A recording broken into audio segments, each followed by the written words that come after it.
That for me is the core message of the Sounds of Wonders. Come here, share your story.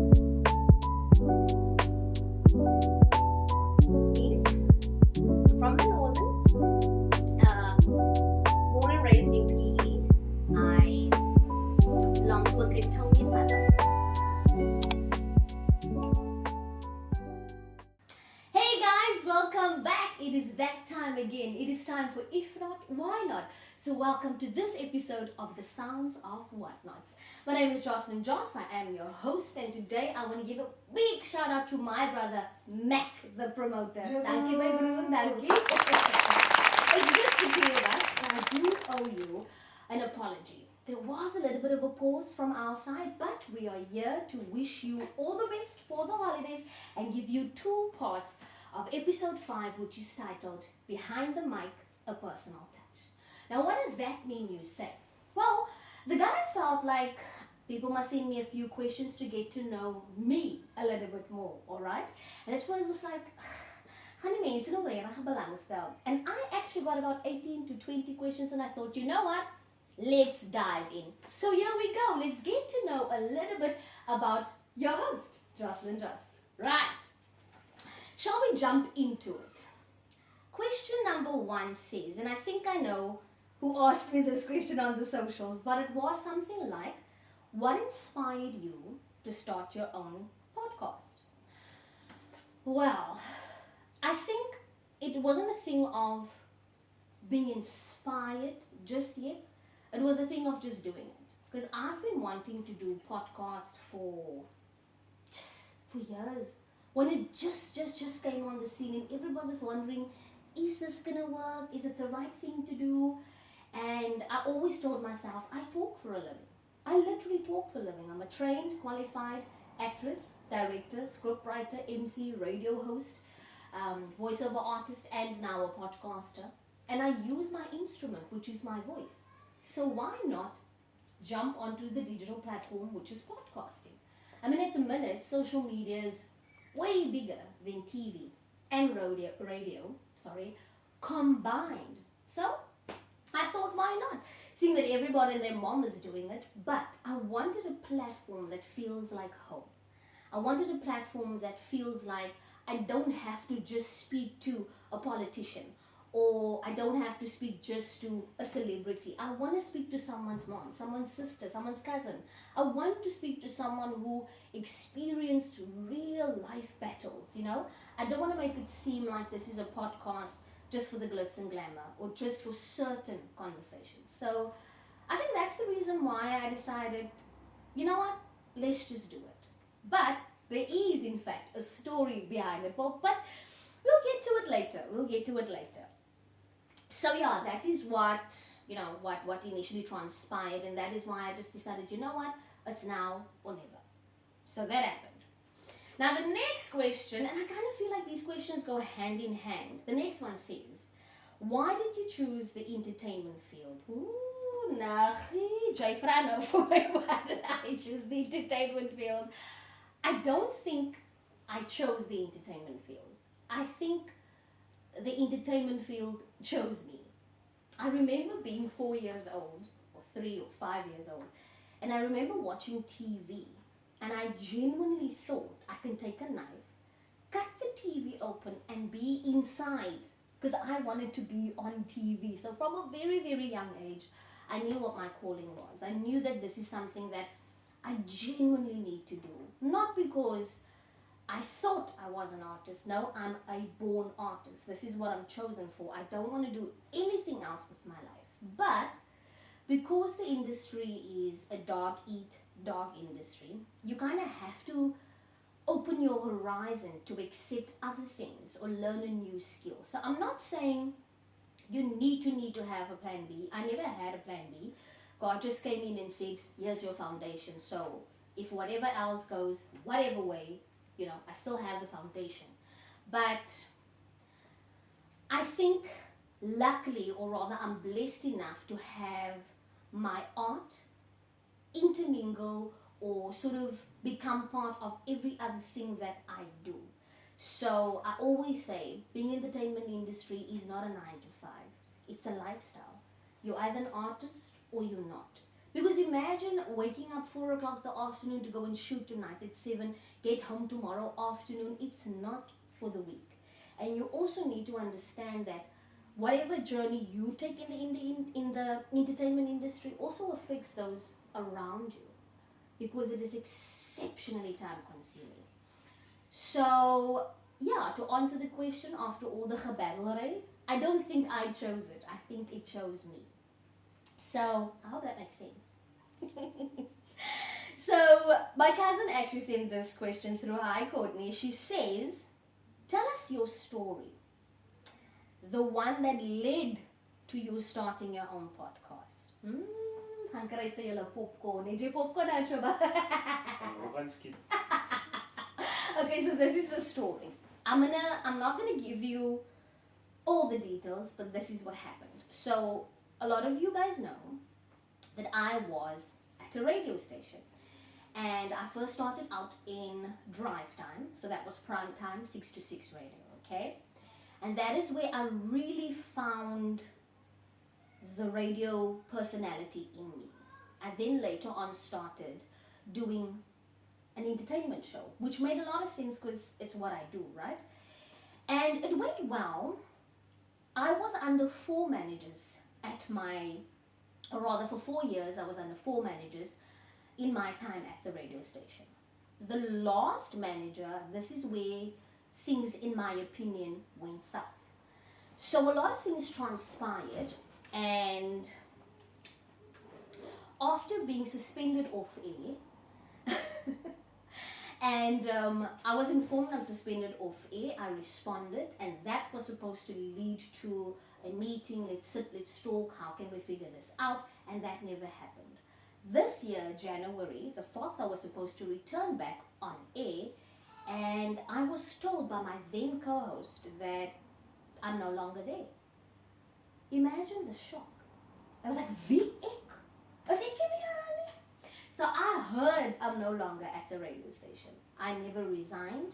There was never a talk. There was never a discussion. I wasn't given the opportunity to say my say, nor was I given the opportunity to have a listen to what the actual problem was. But this was an amalgamation of many events that happened to almost 20 of us at the station. And I think when it came to the point where I heard I'm no longer there, I wanted to take it further, but I accepted that God is protecting me from something. And I said, well, God, seeing that it seems as if this journey now with this station has come to an end, maybe you want me to start my own thing. And that is when I started praying, and I said, Lord, I do not want to do this without you. So I started praying, and God gave me the name of the podcast, my team. He gave me the venue. He literally made everything possible, and he still does. So what initially led to me actually starting the podcast was being told by people in the industry that I'm no longer at the radio station that I knew I was part of. So daai is 'n klein bietjie tea vir julle vir die dag. But yeah, that is the story. This is my version. This is my opinion. Nothing is alleged. It's the truth. I was there. I experienced it. You see? Amen. There we go. Niet so mag jy vir jou net soos hy is. No stone unturned. No stone unturned. Another one says, and I think this was Uncle Zini, I think he asked this question. He said, how much time and planning goes into an episode? Well, I suppose because planning is one of the things that I love doing. I find it so pleasing to know that this is going to be my structure, this is who I'm interviewing, so for me, I normally take about a week or 2 depending who the guest is or what the topic is about, because that will then determine your research and your interaction with your guest. What I love to do, I love to ask permission from my guests. I love to ask them what they're comfortable talking about and what they are not. And I also like to give my guests the opportunity to also say their say. It's a conversation. Jy sit nie nou op die nie, mama. Nee, jy kan jou say. You know, so I would say a lot of time goes into prepping for an episode, depending on who the guest is, because sometimes you have to listen to the music and understand the music of the artist and their artistry. Then sometimes you have to think about, oh, this is someone's mom, so I have to bring a bit of a personal touch. Do you get what I'm saying? So it can take anywhere between 2 to 3 weeks, like I said, depending on what the episode is and depending on who the person is. For this episode, what I needed to do was throw things on social media and let social media do the work for me. And you guys came through. Awesome. Awesome. So thank you very much for all the questions. But that is what happened. And I think, I don't know if you'll agree, Mac, but this is one of the easiest episodes that we've yet shot, eh? Must be. Must be. So yeah, a lot of time depending on who the person is, but also what is your method of working, what is your work ethic. I absolutely over prepare. I've got a little bit of OCD, which sometimes gets to the guys, but they understand. So in my mind, everything needs to be structured, planned, and covered. Everything is printed, written out, typed out. I know exactly what's gonna happen. And because I'm like that, I can then communicate with the crew what my expectations are, and then they can also back and forth with me as to what they feel and think we can do. But I think that for me, I don't know if you agree, Mac, helps us create an easy workflow, right? Much easier. Much easier, yeah. So to have structure for me, but then you have people that can just go in and do a thing, not prepare anything. On the spot, there you go. You get people like that. For me, I get anxious. So I don't mind improving, but I still need structure, you know? So that is it for the first round of questions. Oh no, I'm lying. There's another one. This one is also from Facebook. This one says, tell us a little bit more about yourself. Lay uit, sis. My broer! Lay uit. It's so weird. This is the one question I cannot answer. I feel weird speaking about myself. It's like, nee man, vra man. Vra what's my favorite color of it? So a little bit about me. I'm from the Northerns. Born and raised in PE. I belong to a Cape Townian mother. I am half Indian from my father's side. And I studied the arts. I have a degree in performing arts. Like I said, it's a calling, I believe. There's nothing else that I've ever wanted to do with my life. And I believe that acting is my core. And because acting is my core, I use it in every other thing that I do. So whether it's emceeing, whether it's radio hosting, whether it's program directing, whether it's writing a script, and whether it's podcasting, there's forever a foundation of artistry. Because I know that I'm an artist. And I like to keep myself and the artist in me a little bit separate. But I also firmly believe that being an artist is a lifestyle. You can't switch it off. I literally jump up 1 or 2 o'clock in the evening with an idea. We're not crazy. This is just how our minds work. And then you get people who do it in broad daylight. But yeah, that's me. I'm unmarried. I don't have any kids. I really don't know what else, Mac. I really honestly don't know what else. Sy soek ene ding. I do it! Sy soek ene nou. It's just gonna expose me. Net so. I do want to But try. I do have a question though. I have a question. Okay, let me hear. Me being a fan all since the BFM days, I've seen like a lot of things. You've been behind the mic, but for me the best was behind the camera. Or in front of the camera. In front of the actually. camera, In front yes, of yes, the yes, camera. yes. I'm behind the camera most of the time. So, which was your best experience doing faculteit or Gebega the Empire or Gebega the Empire? Both. Both. I'll tell you why.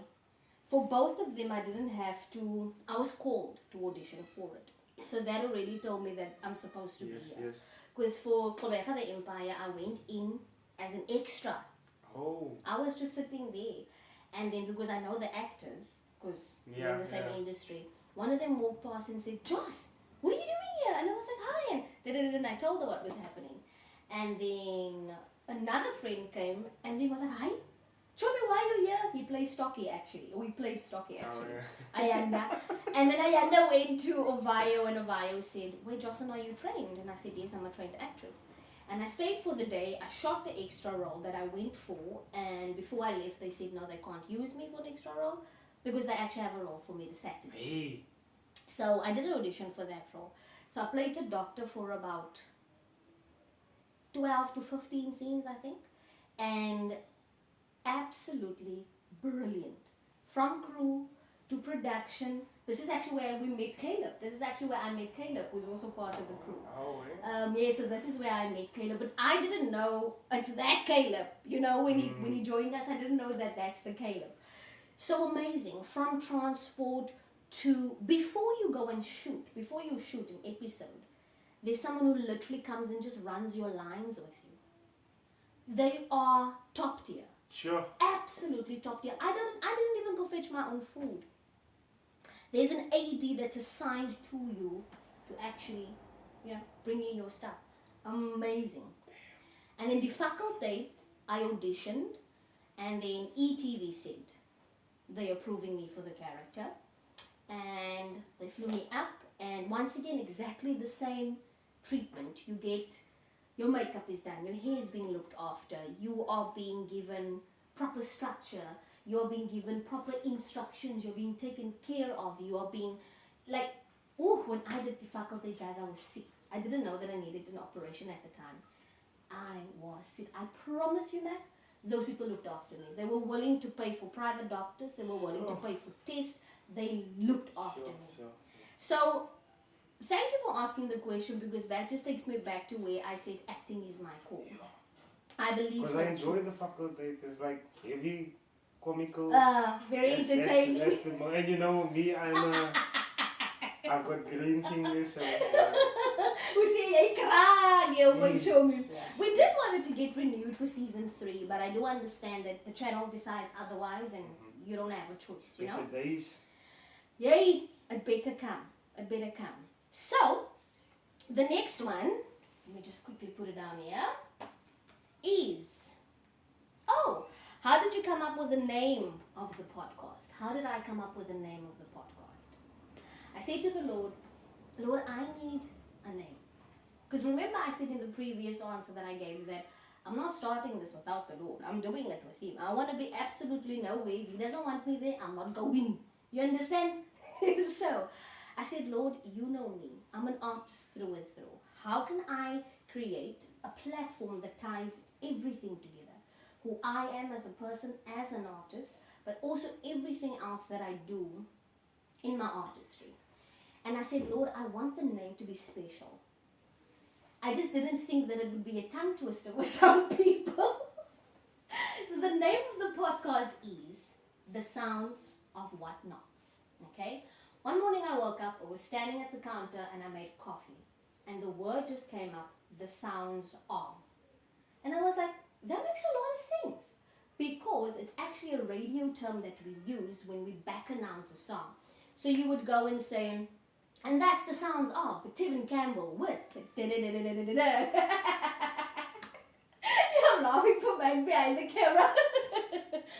And then that's how it came to me, the sounds of. And because I wanted it to be a platform that holds any conversation. So the sounds of the beauty industry, the sounds of rapping, the sounds of politics, the sounds of emotions, the sounds of gender-based violence. I want it to be a platform where everyone and anyone can bring their story, or you can request for any type of conversation.